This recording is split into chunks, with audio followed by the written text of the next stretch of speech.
종료 주일로 고난 주간이 시작되었습니다. 함께 기도할 수 있도록 말씀을 나누고 싶어서 오늘 주일 예배 본문으로 함께 기도 제목들을 나누는 시간을 갖겠습니다.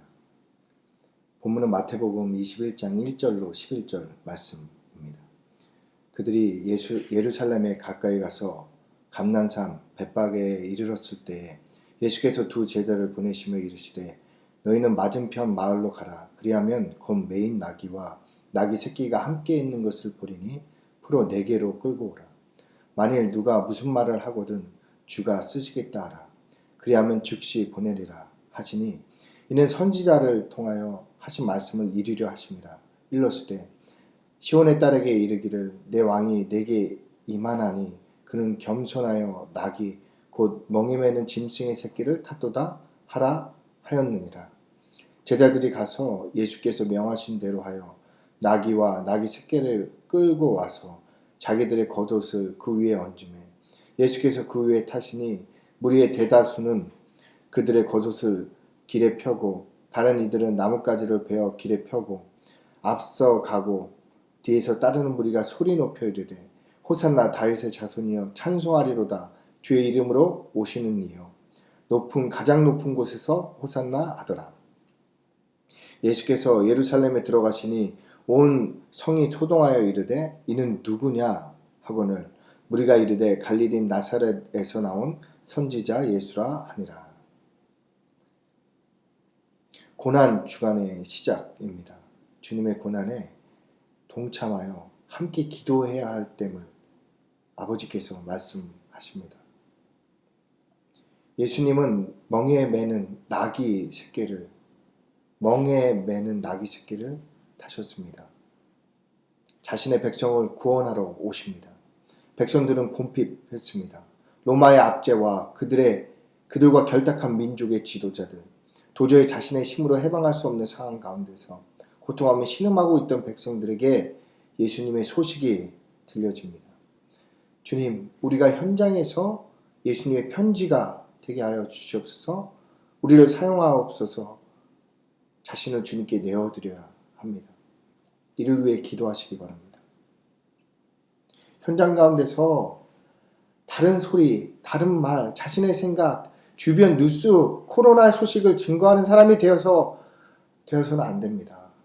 주님 오실 그 길을 외치는 자, 구원의 소식을 증거하는 입술 되시길 기도하고 깨어 기도하지 않으면 내일 또 현장 가서 우리는 엉뚱한 소리하고 예수의 향기와 편지가 되는 것이 아니라 세상 근심 걱정 쏟아놓는 세상 사람들 비스무리한 사람이 되어 그 현장에 선악과에 이리저리 치이는 삶을 살게 되는 것입니다.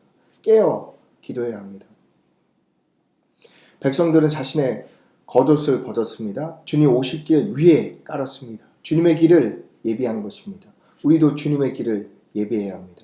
그 길은 열심과 노력이 아니라 겉옷을 벗는 것입니다. 백성들이 벗어 오실 길을 예비한 겉옷은 율법과 노력을 상징합니다. 그것을 우리도 벗어야 됩니다. 율법과 노력이 아닌 성령의 감동에 인도받을 때 주님 오실 길이 예비되는 것입니다. 이렇게 하는 것이 맞지 않아? 판단하고 정지하고 이렇게 하는 것이 옳지 않아? 분별하고 이것으로는 예수님이 오지 않습니다. 그곳에 생명이 없습니다. 왜 성령의 인도를 따라서 그렇게 부족하고 연약하고 답답한 일들을 하는 사람들 가운데 들어가 자기 십자가를 지고 주를 쫓을 때 성령의 감동에 따라 인도받을 때 그곳에 주님 오실 길이 예비되는 것입니다. 성령님 나의 주인이 되어주세요. 나를 철저히 다스려 주세요. 나를 사용하여 주시옵소서 기도해야 합니다. 예수님께서 겉옷을 밟으시며 그들에게 오셨습니다.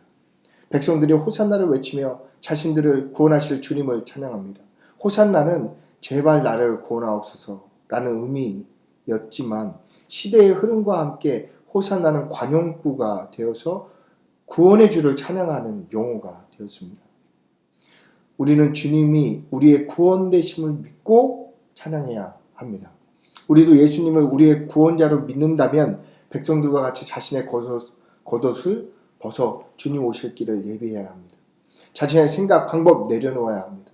오직 주님의 구원만을 바라보는 것입니다. 구원의 방법은 주님께 있습니다. 구원의 방법을 주님께 지시해서는 안 됩니다. 주님이 우리의 주인이고 우리가 그분의 종이 되어야 주님께서 구원의 말씀, 능력을 우리에게 허락해 주시는 것입니다.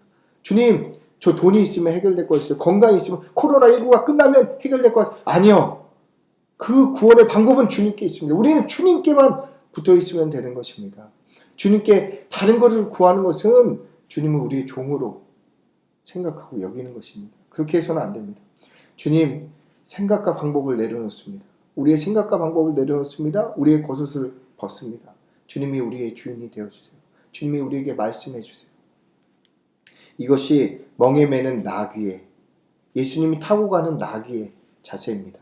멍에를 맨다는 의미는 주님의 주인의 일을 감당하고 있음을 뜻합니다. 시사합니다. 자신의 뜻대로 행동하지 않습니다. 멍에를 메고 주인이 시키는 일을 행하는 것이 멍에 매는 나귀인 것입니다. 우리가 이렇게 스스로 주인 되는 겉옷을 벗고 주님의 말씀에 순종할 때 주님께서 우리를 타고 우리의 현장 가운데 임하시는 것입니다. 그때 현장 가운데 구원이, 소식이 전해지는 것입니다. 이렇게 우리가 주님께 순종하면 현장에서 수고할 때 사람들이 우리를 칭찬합니다. 호산나를 외치며 주님을 찬양했던 자들과 마찬가지로 말씀입니다. 먹을 것을 주고 귀신을 내어쫓고 병든 자를 치유하고 상한 심령을 위로하니 주님을 찬양하는 것과 같습니다. 하지만 이들은 곧 변하여 예수님이 십자가에 못 박아 죽이라 외치게 됩니다. 이들의 속물적인 생각도 다 아심에도 달면 삼키고 쓰면 뱉는 철저히 자기 유익만을 구하는 자들임을 알면서도 주님께서는 그들을 구원하기 위해 십자가의 길에 오르십니다. 우리가 현장에서 예수님의 향기가 되기 위해 헌신하고 수고를 더하면 칭찬하던 세상은 우리를 부리려고 합니다. 이 사실을 알게 될 때 우리는 화가 납니다. 사랑을 주었더니 원수로 갚는 것 같습니다. 견디기 어렵습니다. 하지만 그때 주님을 기억해야 합니다. 너희가 세상에서 환난을 당하나 담대하라. 내가 그 길로 세상을 이기었노라. 주님께서 그 길을 통해서 세상을 정복하셨습니다. 예수님을 3번 부인하며 저주한 베드로는 십자가에 거꾸려 달려 죽기까지 순교하는 사도가 되었습니다. 주님께서 그 길 가지 않고 저런 인간, 나를 부인하고 저주한 인간을 위해서 내가 죽을 수 없다 했다면 베드로는 이러한 사도가 되지 않았을 것입니다. 주님의 부활의 주님을 의심하고 의심했던 도마는 인도까지 가서 창에 찔려 죽으면서까지 순교했던 사도가 되었습니다. 주님께서 자신을 의심한 도마를 위해서 죽지 않으셨다면 도마는 이렇게 생명을 내어놓고 하나님의 일을 하는 사도로 변하지 못했을 것입니다. 그리스도인들을 잡아 죽였던 사울은 변하여 바울이 되어 목배임을 당하여 순교하는 위대한 사도가 되었습니다. 예수님을 만난 그들에게 순교가 두렵지 않습니다. 어떻게 하든지 주님을 더 사랑하고 더 가까이 가고자 오직 성령의 음성에 집중했던 자들입니다. 그들은 날마다 자신을 날마다 죽이고 날마다 그리스도의 은혜로 새롭게 살았던 자들입니다. 그들에게 순교는 예수님께 더욱 가까이 가는 통로에 지나지 않았습니다. 죽음도 막을 수 없는 이 기쁨, 이것이 있으면 우리에게도 순교 따위 두려워지지 않는 것입니다. 이 기쁨이 무엇인지 있어야 됩니다. 날마다 자기를 부인하고 십자가를 지고 주님을 쫓는 자가 되기 위해서 우리가 기도해야 됩니다. 그때 주님께서 우리를 얼마나 사랑하시는지, 나를 위해 가신 그 길이 얼마나 나를 사랑하시는 그 행보였는지를 우리가 그 걸음 한 걸음 쫓아가면서 알게 되는 것입니다. 고난주간 그 길을 함께 걷는 시간이 되어야 합니다. 종료주에 주님의 십자가의 길을 함께 오르는 우리가 되길, 그래서 그 일에 증인이 되는 우리가 되길, 그래서 죽음도 막을 수 없는 그 기쁨이 무엇인지를 맛보아 알게 되는 우리가 되게. 그래서 우리 현장 가운데 그리스도의 소식이 증거되고 예수의 구원이 임하게 되길 예수님의 이름으로 축복하며 기도합니다.